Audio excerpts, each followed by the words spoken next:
Chapter 7. Home is where the blackmail is. You're out to lunch with George and Trey, taking some much-needed time away from the office when you catch sight of your father's face on the TV over the bar. Looks like they finally let him out. Trey asks the server to have the volume turned up, and the three of you watch the cameras trail your father's slow journey from the hospital's front doors to the car. I'm honestly surprised the hospital was able to hold on to him that long. Your father lumbers from the hospital doors with his fist held up above his head like he's a war hero. Cameras flash insistently. But despite the show of power, you can't help but notice that he doesn't quite seem like himself. His movements are kind of stiff, don't you think? I've heard that's normal for patients who have been bedridden for a while. It takes your body a minute to get used to the movement. Makes sense. His walk is kind of awkward, too. They both peer closer while you bite your lip thoughtfully. Dad is probably a lot worse than letting on, recovering quickly. Worse than he's letting on. He's never been able to admit when he needs help, and he's not putting any weight on his right leg at all. Surely the hospital wouldn't let him go if he wasn't in the right condition, right? You'd be surprised what hospitals are willing to do for someone like Theodore Vital. Trey's right. Look at how hard he's breathing. I'm sure he's just refused to stay away from his precious company for one more day. Trey leans back in his chair, a beady glint in his eye. I think it's time someone stated the obvious. The only way to know how he's doing is just to reach out to him. And you still haven't spoken to him about your Dante suspicions. You scoff, waving him off. I don't know whose family you think you're talking about. Mine would sooner let me watch Dad's funeral on C-SPAN than admit that he's unwell. And for Dante, I'd have to have a death wish to insinuate something so heinous about Dad's perfect boy. He tossed the hidden file George managed to smuggle out across the table to Trey. His eyes widen as he flips through the various check stubs and whistles. That is a lot of covering up. And there could be one more if I tell him what I know. I don't see why you have to get your family involved at all. Cut out the middleman, just show up. Yeah, sure, like that would go over well. Who cares? No matter what your last name is, you're the member of the family and you have every right to see how your dad is doing for yourself. You consider this. Deeply hesitant, finally compromised by picking up your phone to give him a call. But when someone on the other end picks up, it's not who you expect. Who is this and what do you want? Elizabeth? There's so much noise at the other end, you can barely hear her. What? Oh, sorry, it's just a circus over here. Let me just step into my husband's office. You hear the sound of a door close, and the noise at the other end reduces. Hello? Oh, it's you! Be quick. I'm frightfully busy. Alright, I'll be quick. Is Dad okay? I saw the video of him leaving the hospital. I just wanted to check in on him. While I'm sure he values your concern most deeply, it's entirely unnecessary. He's fine. Goodbye. Wait, has he arrived? Is he home?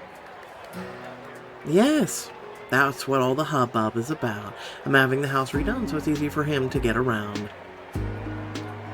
Does that mean his leg is still healing? Is he in a wheelchair? I'll come to see him. No, you won't. I'm sorry, but the construction men are everywhere, and you'd be in the way. I'll convey your well wishes. The line goes dead in your hand. It's another dismissal. Another reminder that you're always in the way. You launch to your feet abruptly, furiously. Where are you going? You're right. Not even giving me a straight answer isn't acceptable anymore. I'm going over there, and I'm not leaving till I've spoken to my dad. And you two are coming with. But when you finally arrive at your father's doorstep after the drive to Northern California, you find it far from a somber home under construction. What the hell? Party decorations? Also, welcome home Theodore on the front. Ugh, it looks gaudy. A huge installation in the front of the mansion spells out, "Welcome home Theodore," and it dawns on you. Elizabeth's throwing a party and decided to leave me out. Without another moment of hesitation, you barge to the front door, George and Trey hurrying along in your wake. Let's split up, find my dad.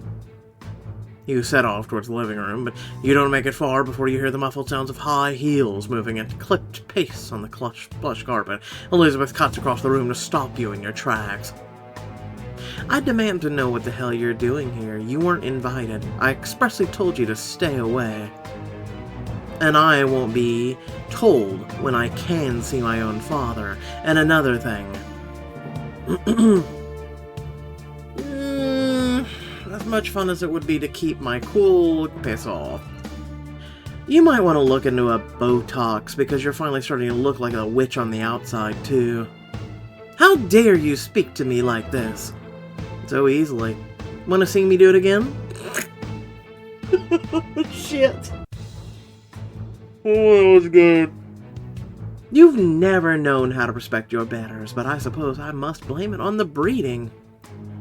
Oh, no. You feel yourself flush angrily, but before you can fire back, your dad stalks out of the kitchen on his walking stick and pauses at the sight of the two of you. He blinks, surprised, and if you're reading his eyes correctly, ever so slightly impressed, it's hard to tell you've hardly ever seen him impressed before. You're here. Elizabeth said you couldn't make it. Yeah, well, there was a change of plans. No, he heard it. He almost smiles, but exchanges it for a nod at the very last second. You nod back, and with that he marches past you both, signaling for you to join the party. Elizabeth lets out a resigned sigh and motions for you to head upstairs. This is a classy party, Cameron. All the prominent company members are invited, so if you're going to stay, you should go change. You raise your eyebrows in a mock surprise. Oh, really? I've never been such a thing before, you see, so I really wouldn't know. Elizabeth rolls her eyes at you, exasperated. You gave your stepmother one last sneer, which she heartily returned before heading to the upstairs. In one of the most neglected closets, you find the perfect outfit. Chic but simple. You run your fingers over the lush cashmere. After hours, comfy, cozy, and ready to schmooze. After hours. It looks okay. You pull it on, the top highlights your curves beautifully, but without being too clingy, and the pants hang just right. You must have had this tailored to your measurements once upon a time. Whoever said you couldn't be sophisticated and sexy at the same time? You head into the thick of things at last. Finding a large crowd gathered in the living room, your father stands in the center, raising a champagne glass. What did I miss? Not much. He's about to make some kind of speech. He does a table take as he notices you've changed. That's quite the outfit. You can definitely be forgiven for missing a speech in that. His eyes go up and down on you playfully, but the smile playing on his lips betrays his bashfulness. Listen up. It's time for a special treat to mark my homecoming. He gestures with a flourish, and the crowd murmurs that a man in a fox costume trots out from the shadows. Oh my god. Okay.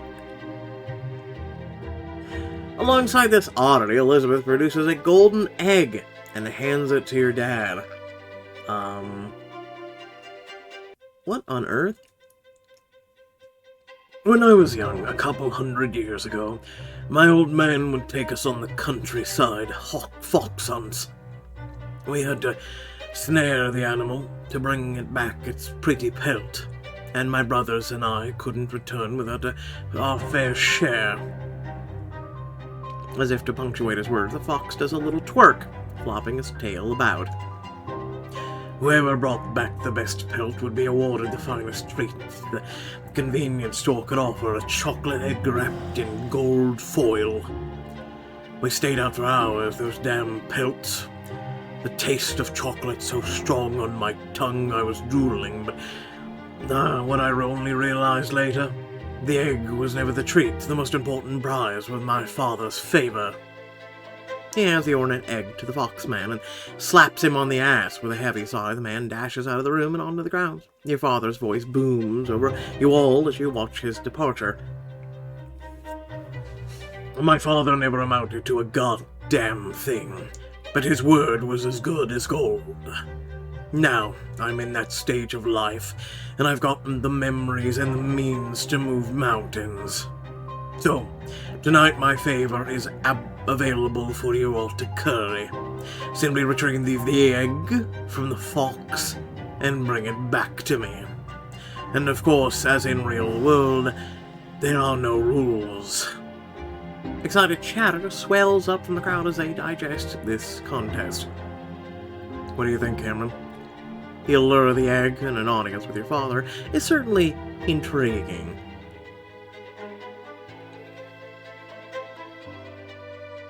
I think it sounds demented.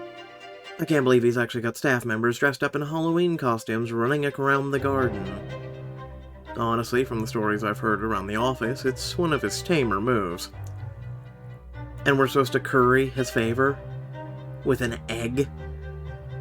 So you aren't going to try for it? Of course I am.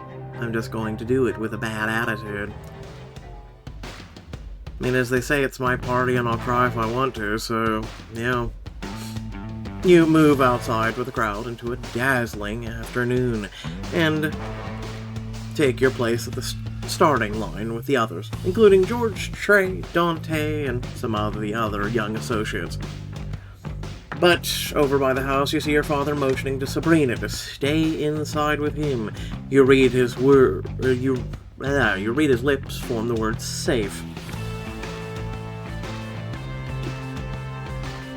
You barely have time to feel a twinge of pity at her furious face before Trey sidles over to you, blocking your view.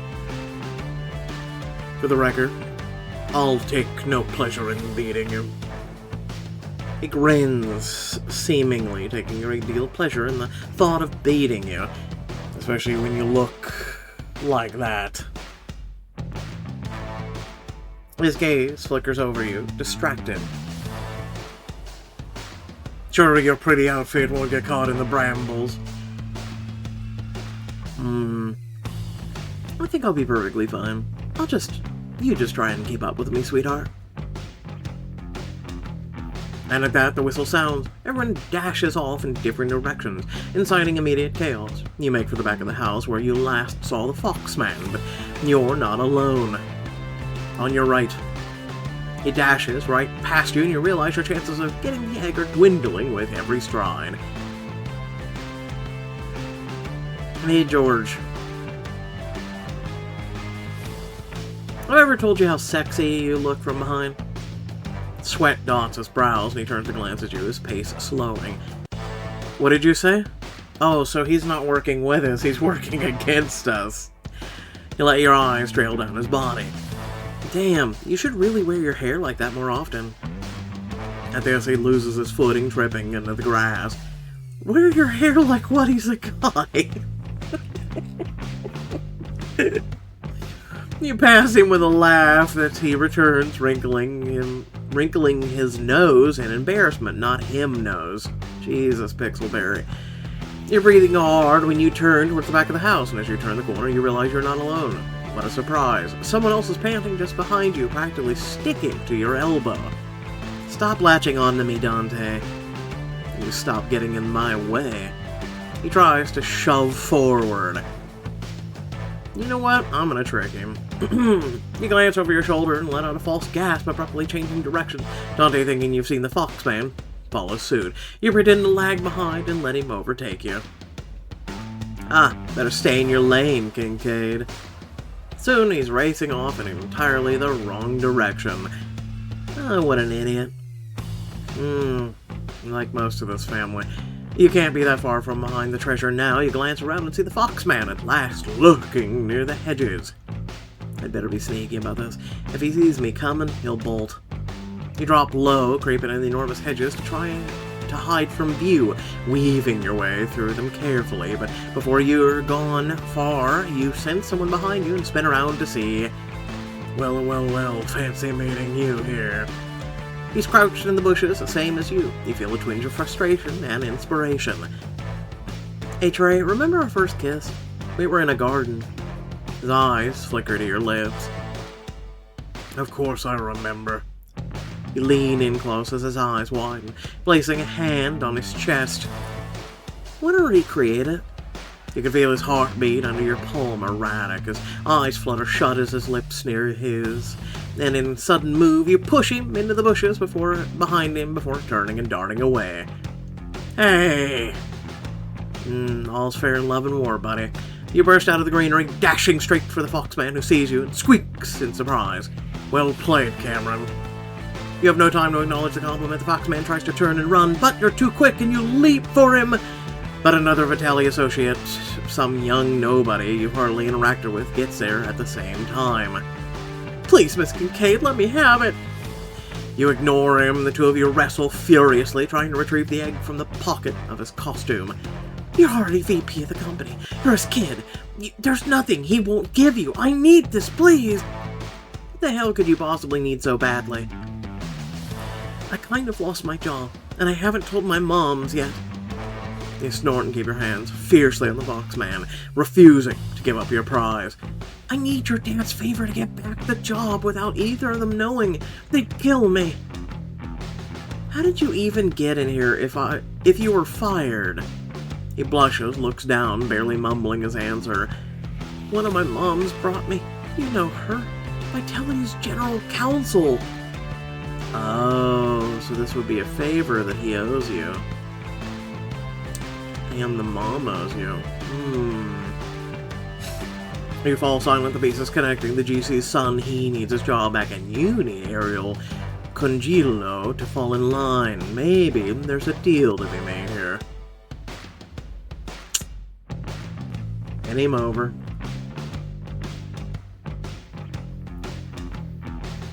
You loosen your grip on the egg and watch him snatch at it, staring at you incredulously. Listen up. I'll let you have that. The favor, the egg, everything. I just need one favor from you in return.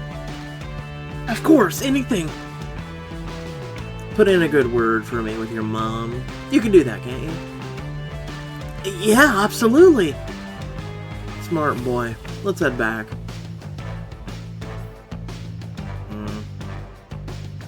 You secured her as an ally. Can you get the hell off my screen so I can hit the X?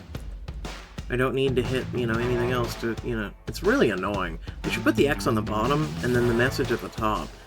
But Pixelberry doesn't think of convenience for us.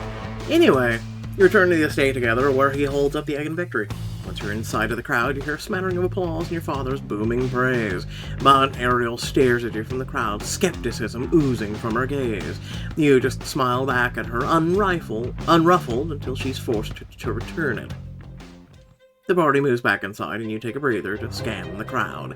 Your father, predictably, is preoccupied, regaling a crowd with some presumably hilarious anecdote, but of greater note is your siblings are doing the same.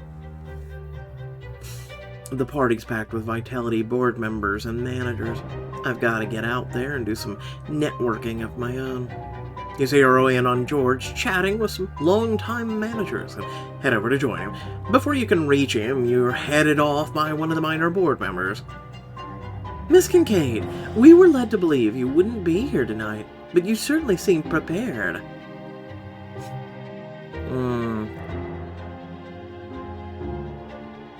Well, I enjoy subverting expectations. Surely you've noticed I'm often underestimated.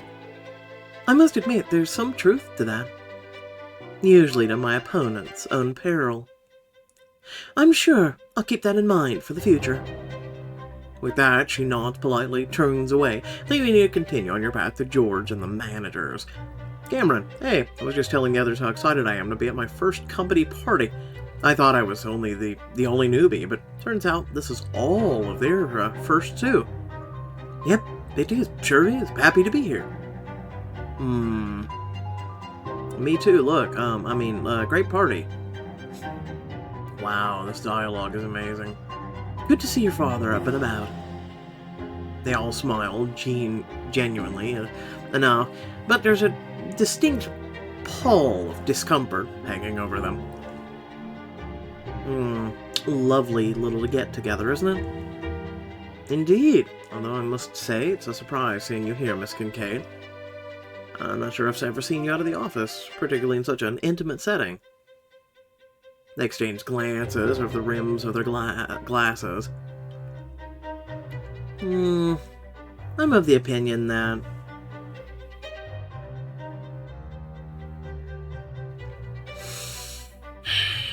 Remember, we're just currying favors, but best way to put it. Play is as important as work. Business is business, but it's not life. You see their eyebrows rise in pleasant surprise. Life apparently is chasing around a man in a fox costume for a golden egg. At this, they let out chiming laughs, nodding at you appreciatively. Oh, you hit the nail on the head, Cameron. May I call you Cameron? Of course. By the way, make sure to check out the fountain in the backyard. It was commissioned from the Italian master craftsman. We'll have to do that. Yes, thank you for the advice. Lovely seeing you. The three of them tip their glasses to you both and glide away, leaving you alone with George. How much do you think they prefer my siblings? Honestly, I don't think you should be so sure they prefer them. They're not exactly the most pleasant personalities. He nods subtly towards the other side of the room. Dante and Sabrina are both cutting you evil glares from the opposite sides. They always look at me like that. Well, they could be a little less direct about it. Want me to go step in? George, I appreciate the thought, but you should probably stay away. Why? It's for your own safety. I don't want to see you hurt. I know how vicious my siblings can be. It's one thing to take their attacks myself, but to see you bear it, I'd prefer to avoid that. He made his eyes for a second, tenderly. It's kind of you. But how do you know whether I could help if you won't even let me try? George, I can do more than I am now. You know I could if you did just... We're not talking about this anymore, alright? End of conversation. You turn away from George and spot Trey with his father in deep conversation just a few paces away. But as soon as you step up to join them, the conversation stops. Lovely get-together, isn't it? James says nothing, staring you up and down with his mouth downturned. Are you enjoying the hors d'oeuvres? Why? Did you prepare them? Dad. James makes no attempt to hide his scoff, sizing you up with apparent pleasure at your shortcomings. Look, James, what is your problem with me? Well, if you really want to know, I don't trust that you have what it takes to run the business. Well, I would never step up to take a place in the business that I couldn't handle. I know my limits, but if there's anyone who you really shouldn't trust, it's the Vitalis. They seem capable. To you? Well, you may have a good point there. Now, if you'll excuse me, I think I saw a colleague over by the drinks. He gives you both a curt nod and hands off, leaving you alone with Trey. What was all that about? My dad's never really forgiven yours for loaning me that additional seed money to get my business off the ground. If he hadn't, I wouldn't have left.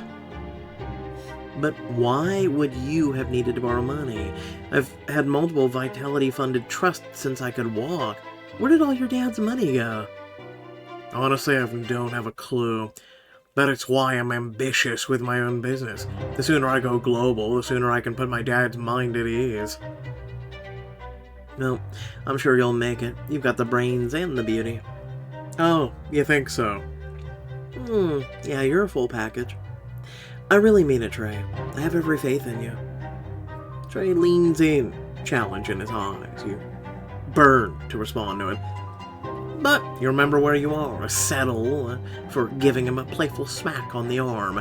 As your shared laughter trails off, you give a deep sigh of your own. You're exhausted from the constant socializing.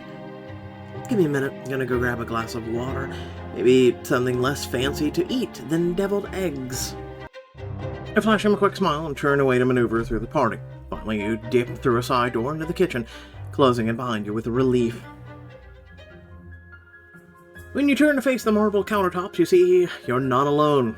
Elizabeth sits on a kitchen stool, drunkenly pouring herself yet another glass of wine.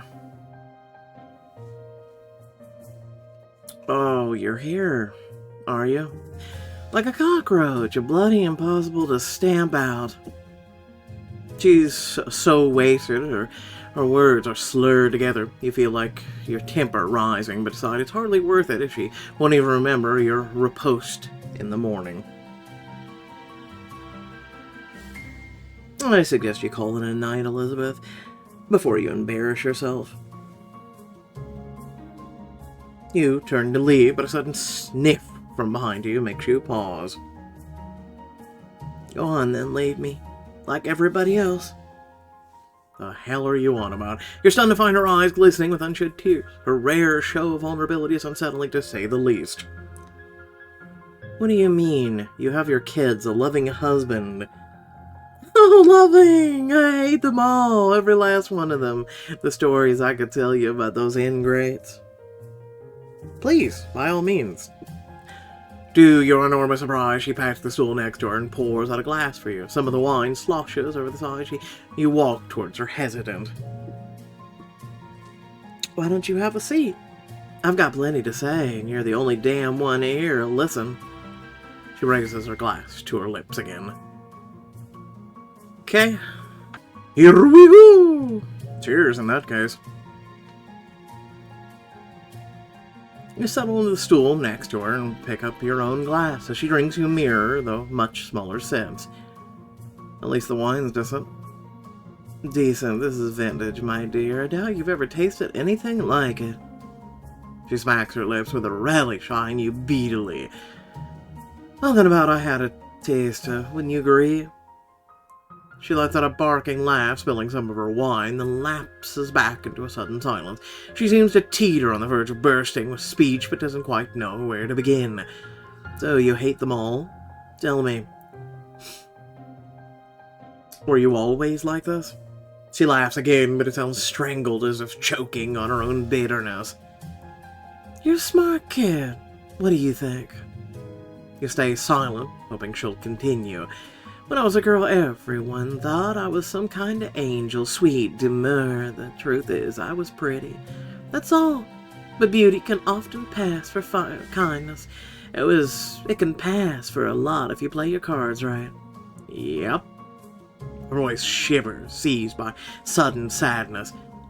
But all that ended when I got married. After that, I wasn't much more of anything. I wasn't pretty. I wasn't loved. So I became spiteful, angry, old, which didn't change anything either. Were the two of you ever actually in love? Was there time where you two were happy? She takes a deep drink of wine, her eyes so distant you don't even think she heard you until she replies. No, never. It was a harsh winter of marriage, right off from the start. I was a second engagement, you know that? After the first fell through. Always his second choice. He was engaged before you? Oh yeah, some random pedigreed chit of a girl. Not that she mattered to him either. By the time he started dating me, he was already Theodore Vitali, king of a booming business. So he treated me like trash, some gold digger, like a pretty trophy wife whose only purpose was to accessorize him to the press.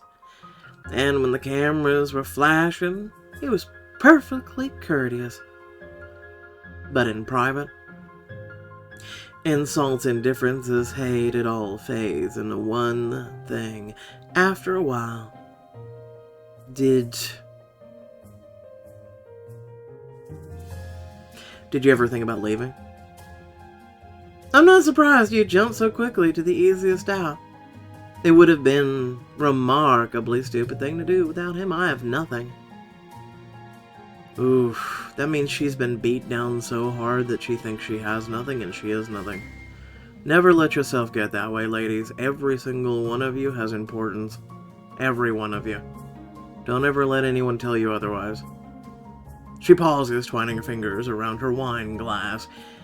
But yes, once, it was our first anniversary. Spent the whole evening struggling to cook him a dinner that he never ate. He was out drinking with his business partner till 3 in the morning.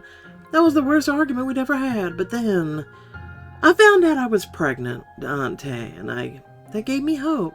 For a while. Only for a while. Your father took him under his wing, immediately turning Dante into a miniature version of himself by the time he could talk. Even as a child, he was angry, spiteful, mean-spirited, and that's exactly the man he grew into. Only twice as dumb and easy to manipulate. By the time I realized that, I thought I'd be content with the money. I didn't need Theo to love me, even to like me as long as he took care of me. And then your mother and you came along. She got all of his attention, his warmth, his care. It was like night and day. And I knew then that he was capable of love, just not with me. Your heart aches for Elizabeth, just a little bit. Venomous as she is, that's a lot for anyone to withstand. But her face screws up with anger at the sight of pity in your eyes. Then she got pregnant with you. He had the nerve to ask me for a divorce. Did you ever find out why he loved her? I mean, he never loved anyone. What was it about her? I don't know. Can't have been her face. Such a plain little thing. Oh, I was starting to have pity for you there for a minute. You feel anger flare, but before you can make a retort, she continues.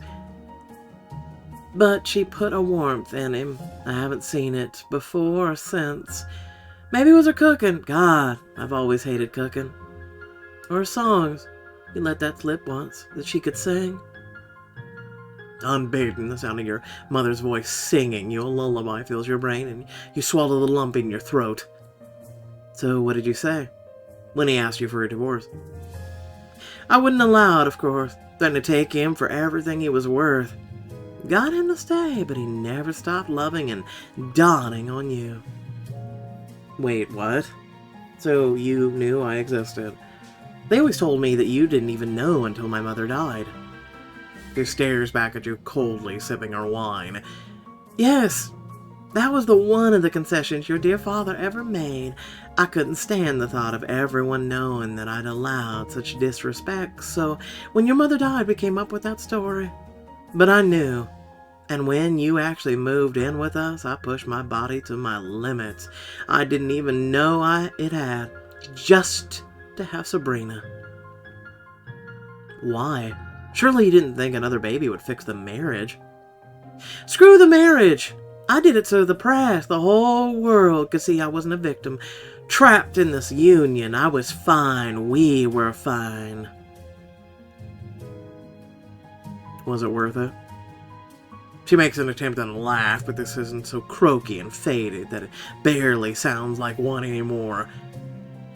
Do you think I'd be sitting here drinking if I knew the answer to that? You can think of no response. But somewhere deep down, I suspect it never was. The horrible, lonely pregnancy, the messy surgical C-section, none of it. You know why? That girl's as just overlooked by her father as I am. I guess I never thought of it that way. Where do you think all her goddamn attitude comes from? You mull over all this in your mind, marveling at everything this woman has been through. Knowing all this, I cannot but understand why she's hated me all these years. Yeah, pretty much. Elizabeth goes to grab her wine glass off the counter, but instead she tips forward alarmingly in her stool. Whoa, easy there. Catch her by the shoulder, stopping her from falling over. She's definitely hit her limit, and you've already had enough dirt to last a lifetime. Yeah, but... I mean, I see how we can use it. Your father's a piece of work. He really is a piece of work. Ugh. Time for bed, I think. She gives you a grumpy sort of groan, but holds on to you, so you both rise from your stools and stumble towards the back of the kitchen. Let's take the back staircase. A few wondering eyes. You help her slowly up the stairs. letting her lean on you heavily despite the stench of alcohol, but before you can reach the top of the staircase, she spits out one final declaration. You know what? Your mother got what she deserved. I only wish I could have planned it sooner.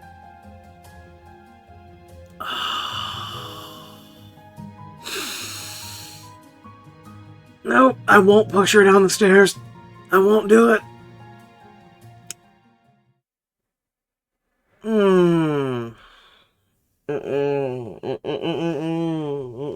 Okay.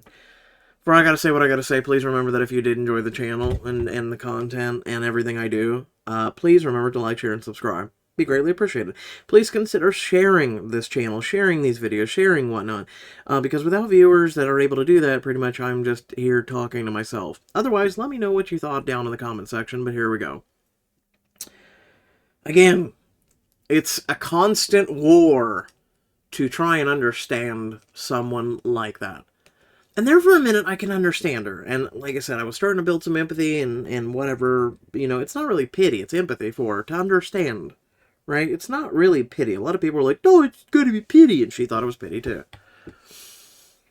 No, it's empathy to understand your situation and then understand how you've turned into a sour person where where you love and everything can make you jaded and everything else like that.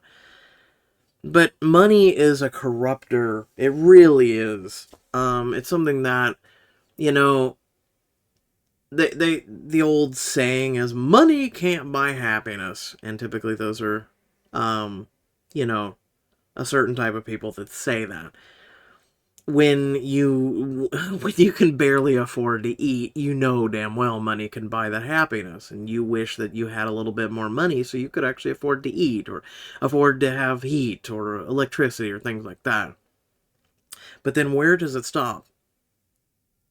A lot of people will keep wanting more money. Now I have my food taken care of, my bills taken care of, but I want that new iPhone, I want that new Android, I want that new watch, I want that bag, I want that, and it never stops. You look at rich people, they don't know what to do with their goddamn money. They just go out and they buy shit just to buy shit because they don't know where to stop. And evil is a great money is a great corrupter. It's evil. It really is. It's one of the reasons why I like Star Trek. You know, they got rid of currency and money and all that stuff, and it was about the great expanse and exploration and science and knowledge, and it's just an amazing show. But anyway, enough of that about that. Again, I kind of felt for her, right? I kind of really did feel for her. And I still do. It just, your father is the common denominator here, but there is two sides to every story, but your father is the common denominator here of not being a great guy. And here you are, every single day of your life, vying for your daddy's approval, your daddy's attention, everything else. And you look at Trey, and Trey went out and he broke the circle. He went out and did his own thing. He didn't need his daddy's approval. He didn't need his daddy's attention. He didn't need any of it. He went out and he changed. And I believe that's what this girl needs to be doing. She needs to be getting away from her daddy because her daddy is a great destructor. And he's already destroyed 2 souls. You know, Sabrina is not a beyond rapport, and I believe there's a way where we can bond with her and, you know, get to understanding her, but to change her, to make her realize we're not doing it just to use her. No, we're doing it to kind of like sisterly bond and get to know her and, you know, say, hey, you know what, we could do things together because we don't need daddy's approval. I don't know. Because there comes a point in a time when people are so damaged that they just can't see right from wrong anymore, and they only see like one avenue, and it's the only avenue in front of them. They can't see to change. So, really depends with the story. Really depends on how the writers are going to allow it to be handled. But to me, especially having run into elements and things like this in my own personal life, but also see other people go through it, like I said, there's still a chance. But, you know, again, will the writers allow it? I don't know. We'll find out. But otherwise, we've got, I'd say, at least 8 more chapters to go in this book. So, once again, do apologize about being late today. Like I said, dealing with my own personal stuff and health and whatnot. So do keep that in mind. I am human. But aside from that, once again, thank you all for watching, and I'll catch you all in the next video. Peace out.